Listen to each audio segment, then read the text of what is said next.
Welcome to Littleton Common for this December holiday special. I'm Mark Crory along with Barbara McRae as usual, and thanks for tuning in. Yes, thank you. You know, the gift lists are made and some have been filled. No excuses for forgetting because the malls make sure we are very aware of the coming holidays.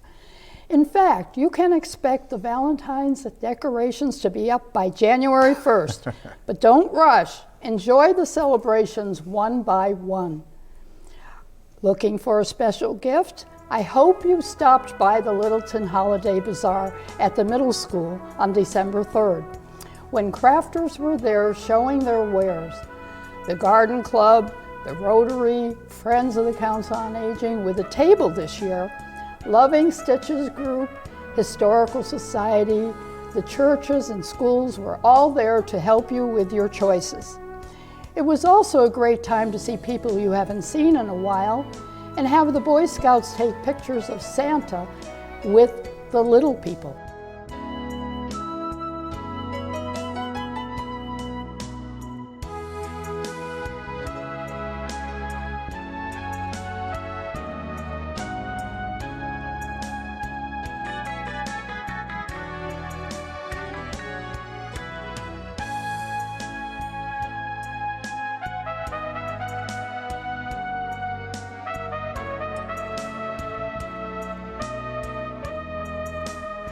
The Christmas spirit continued the next day when everyone went to Littleton Common at 4:30 to watch the annual tree lighting, co-sponsored by the Littleton Rotary and the Electric Light and Water Department. Santa arrived on a fire truck to light the tree and say hello to the children. Then it was back to the North Pole to get ready for Christmas Eve.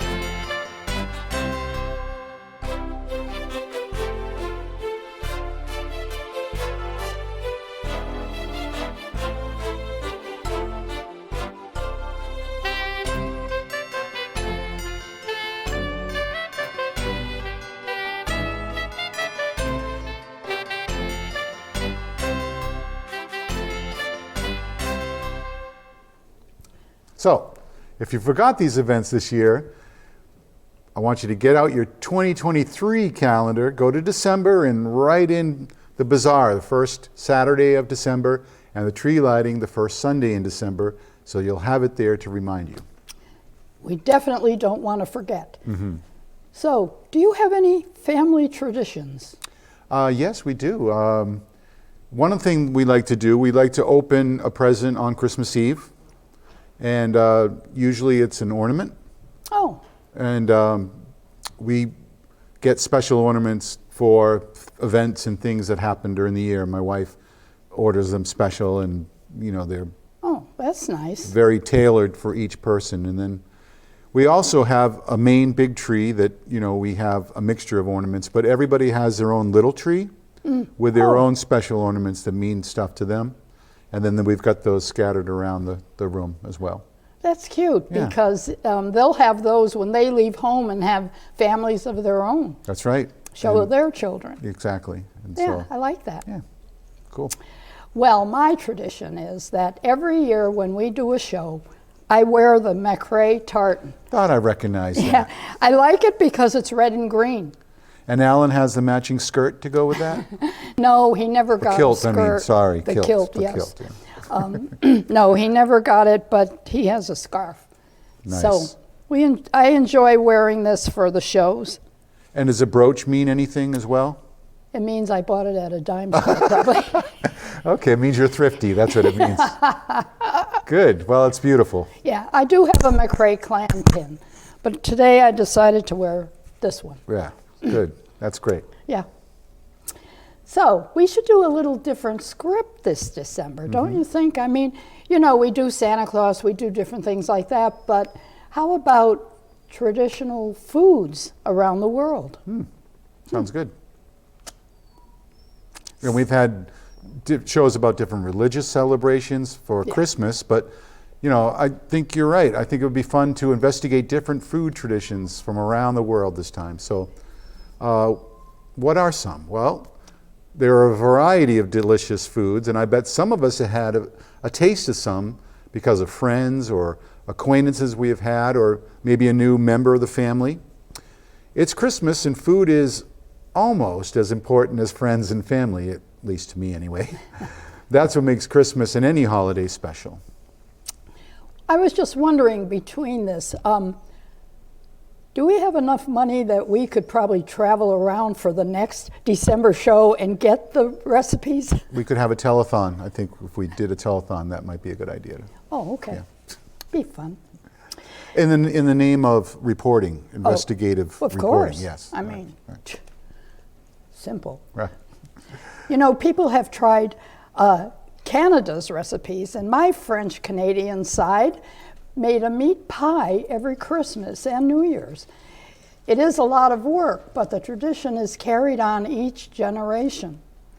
Canada also has cookie baking parties. The whole family bakes and eats cookies together. You'd like that. I would. Recipes are shared, and afterward, everyone takes a mixed batch home. Wow, that's cool. Well, in Australia, where my son and his wife live, family and friends gather around the barbecue, although some areas prefer a classic European roast. My friends, Per and Ann Yerpe, who used to live in Littleton and have moved back to Sweden, their home country, celebrate with their main feast in Sweden on Christmas Eve. It's called Julbord, which is cold fish, cold meats, cheese, pickles, and much more. There also is a Christmas ham known as Julskinka.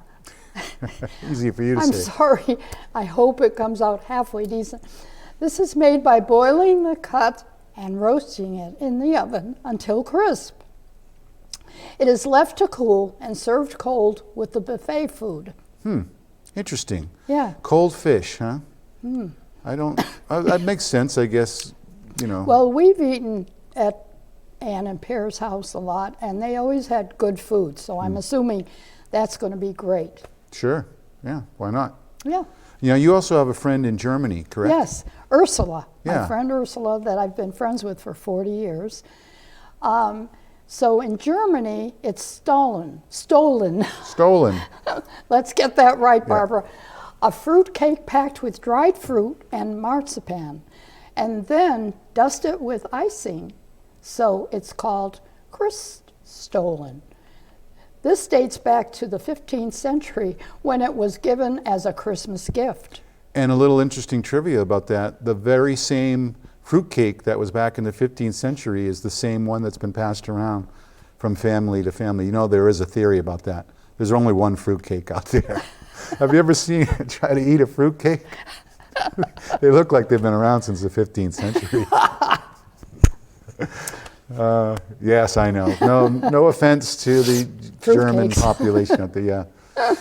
Anyway, well, in France, the tradition is Christmas lunch on Christmas Eve or after the Christmas service. It's roast turkey, chestnut, and venison, and that can also be on the menu. Dessert is the chocolate log or Yule log, or in French, the bouchée de Noël, served with fresh cream. I bet many of us have had a taste of that. And let's not forget the good old USA. Cranberry sauce is any part of the American Christmas and Thanksgiving meal. It's either loose or jellied. It has to be on the table to make the turkey look respectable, right? Well, because of the different cultures here in the United States, we might find many of the meals we mentioned on some of the tables, even in your home. Yeah. We've had different types of foods because of the different people that we've met, even in the military, So it's been fun for that. Now, I know, we're talking Christmas and that time, but New Year's Eve is when we always have Chinese food. Really? Yeah, we always get the takeout and yeah. I don't eat it much during the year. Maybe on a rare occasion I might have it once a year, but but definitely on New Year's Eve. That's our tradition. Well, I that love sounds good. Maybe we'll adapt it. Yeah. We usually have the pie that we make for Christmas. Alan does all the baking. I Nice. don't know how to do that. So he bakes the pies, and he bakes the meat pie that is my mother's recipe, Oh, from And the Canadian. the Canadian side. Yeah. She was Italian, and my dad was French, but we use the French tradition at Christmas. Wow, cool. Yeah. Maybe I'll make lasagna this year for the dinner. Nice. All right, the Friends of the Council on Aging are still busy. They are sponsoring programs at the Council on Aging, and the Book and Bite program is one of them with the Reuben Hoare Library.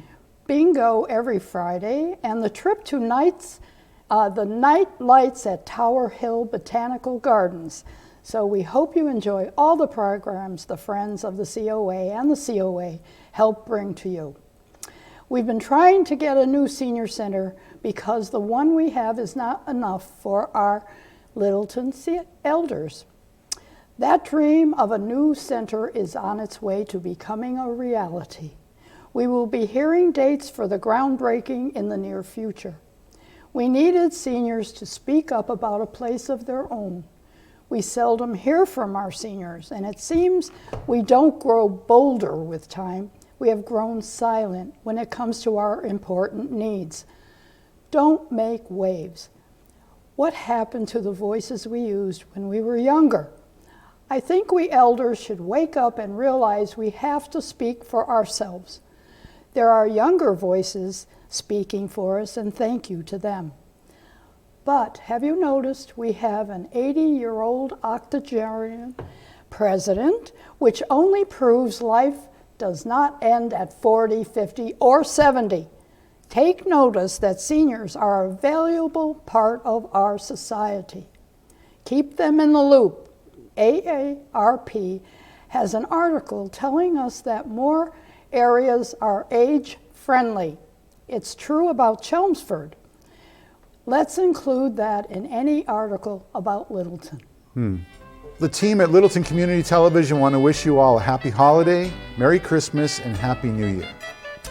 This month, Billy Bob says he wants to give hugs all around. All right. Oh, well, hello, Billy Bob. Hi. Hi.